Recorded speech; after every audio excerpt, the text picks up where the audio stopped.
ಇನ್ನು ಹತ್ಯೆಗೆ ಸಂಬಂಧಪಟ್ಟಂತೆ ಕಾರಣ ಏನು ಅನ್ನೋದು ಸಾಕಷ್ಟು ಕುತೂಹಲ. ಸೊ ಈ ವಿಚಾರವಾಗಿ ಪ್ರಮುಖವಾಗಿ ಕೇಳಿ ಬರ್ತಾ ಇರುವಂತಹ ಮಾತು ಅಂತಂದ್ರೆ, ಶ್ರೀಗಂಧದ ತೋಟ ಓಂ ಪ್ರಕಾಶ್ ಹತ್ಯೆಗೆ ಕಾರಣ ಆಯ್ತಾ ಅನ್ನುವಂಥದ್ದು. ಉತ್ತರ ಕನ್ನಡದ ಜೋಯಿಡಾದಲ್ಲಿ ತೋಟವನ್ನ ಮಾಡಿದ್ರು ಓಂ ಪ್ರಕಾಶ್ ಅವರು.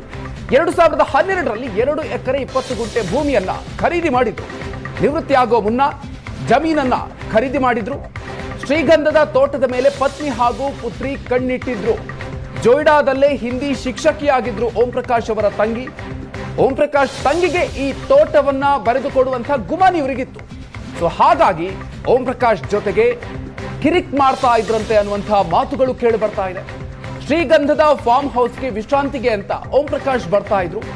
ಆ ಒಂದು ಫಾರ್ಮ್ ಹೌಸ್ ಅನ್ನ ಅವರ ತಂಗಿಗೆ ಬರೆದುಕೊಡಬಹುದು ಅನ್ನುವಂತಹ ಗುಮಾನಿ ಇವರಿಗಿತ್ತು ಅನ್ನುವಂತಹ ಮಾತುಗಳು ಕೇಳಿ ಬರ್ತಾ ಇದೆ. ಅದೇ ಕಾರಣದಿಂದಾಗಿ ಗಂಡ ಹೆಂಡತಿಯ ಮಧ್ಯೆ ಗಲಾಟೆ ಆಗ್ತಾ ಇತ್ತು.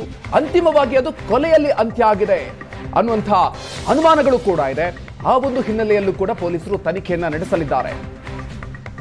ಜೋಯಿಡಾದಲ್ಲಿರುವಂತಹ 2 ಎಕರೆ 20 ಗುಂಟೆ ಜಮೀನಿಗೆ ಸಂಬಂಧಪಟ್ಟಂತೆ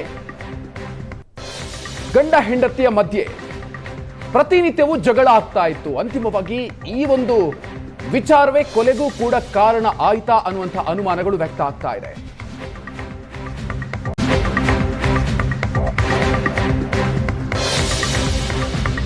ಇನ್ನು ಹತ್ಯೆಗೆ ಸಂಬಂಧಪಟ್ಟಂತೆ ಕಾರಣ ಏನು ಅನ್ನೋದು ಸಾಕಷ್ಟು ಕುತೂಹಲ. ಸೊ ಈ ವಿಚಾರವಾಗಿ ಪ್ರಮುಖವಾಗಿ ಕೇಳಿ ಬರ್ತಾ ಇರುವಂತಹ ಮಾತು ಅಂತಂದ್ರೆ, ಶ್ರೀಗಂಧದ ತೋಟ ಓಂ ಪ್ರಕಾಶ್ ಹತ್ಯೆಗೆ ಕಾರಣ ಆಯ್ತಾ ಅನ್ನುವಂಥದ್ದು.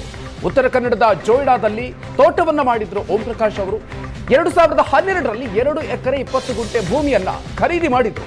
ನಿವೃತ್ತಿ ಆಗೋ ಮುನ್ನ ಜಮೀನನ್ನ ಖರೀದಿ ಮಾಡಿದ್ರು. ಶ್ರೀಗಂಧದ ತೋಟದ ಮೇಲೆ ಪತ್ನಿ ಹಾಗೂ ಪುತ್ರಿ ಕಣ್ಣಿಟ್ಟಿದ್ರು. ಜೋಯಿಡಾದಲ್ಲೇ ಹಿಂದಿ ಶಿಕ್ಷಕಿಯಾಗಿದ್ರು ಓಂ ಪ್ರಕಾಶ್ ಅವರ ತಂಗಿ. ಓಂ ಪ್ರಕಾಶ್ ತಂಗಿಗೆ ಈ ತೋಟವನ್ನ ಬರೆದುಕೊಡುವಂತಹ ಗುಮಾನಿ ಇವರಿಗಿತ್ತು. ಸೊ ಹಾಗಾಗಿ ಓಂ ಪ್ರಕಾಶ್ ಜೊತೆಗೆ ಕಿರಿಕ್ ಮಾಡ್ತಾ ಇದ್ರಂತೆ ಅನ್ನುವಂತಹ ಮಾತುಗಳು ಕೇಳಿ ಬರ್ತಾ ಇದೆ. ಶ್ರೀಗಂಧದ ಫಾರ್ಮ್ ಹೌಸ್ಗೆ ವಿಶ್ರಾಂತಿಗೆ ಅಂತ ಓಂ ಪ್ರಕಾಶ್ ಬರ್ತಾ ಇದ್ರು. ಆ ಒಂದು ಫಾರ್ಮ್ ಹೌಸ್ ಅನ್ನ ಅವರ ತಂಗಿಗೆ ಬರೆದುಕೊಡಬಹುದು ಅನ್ನುವಂತಹ ಗುಮಾನಿ ಇವರಿಗಿತ್ತು ಅನ್ನುವಂತಹ ಮಾತುಗಳು ಕೇಳಿ ಬರ್ತಾ ಇದೆ. ಅದೇ ಕಾರಣದಿಂದಾಗಿ ಗಂಡ ಹೆಂಡತಿಯ ಮಧ್ಯೆ ಗಲಾಟೆ ಆಗ್ತಾ ಇತ್ತು. ಅಂತಿಮವಾಗಿ ಅದು ಕೊಲೆಯಲ್ಲಿ ಅಂತ್ಯ ಆಗಿದೆ ಅನ್ನುವಂತಹ ಅನುಮಾನಗಳು ಕೂಡ ಇದೆ. ಆ ಒಂದು ಹಿನ್ನೆಲೆಯಲ್ಲೂ ಕೂಡ ಪೊಲೀಸರು ತನಿಖೆಯನ್ನ ನಡೆಸಲಿದ್ದಾರೆ. ಜೋಯಿಡಾದಲ್ಲಿರುವಂತಹ 2 ಎಕರೆ 20 ಗುಂಟೆ ಜಮೀನಿಗೆ ಸಂಬಂಧಪಟ್ಟಂತೆ ಗಂಡ ಹೆಂಡತಿಯ ಮಧ್ಯೆ ಪ್ರತಿನಿತ್ಯವೂ ಜಗಳ ಆಗ್ತಾ ಇತ್ತು. ಅಂತಿಮವಾಗಿ ಈ ಒಂದು ವಿಚಾರವೇ ಕೊಲೆಗೂ ಕೂಡ ಕಾರಣ ಆಯ್ತಾ ಅನ್ನುವಂತಹ ಅನುಮಾನಗಳು ವ್ಯಕ್ತ ಆಗ್ತಾ ಇದೆ.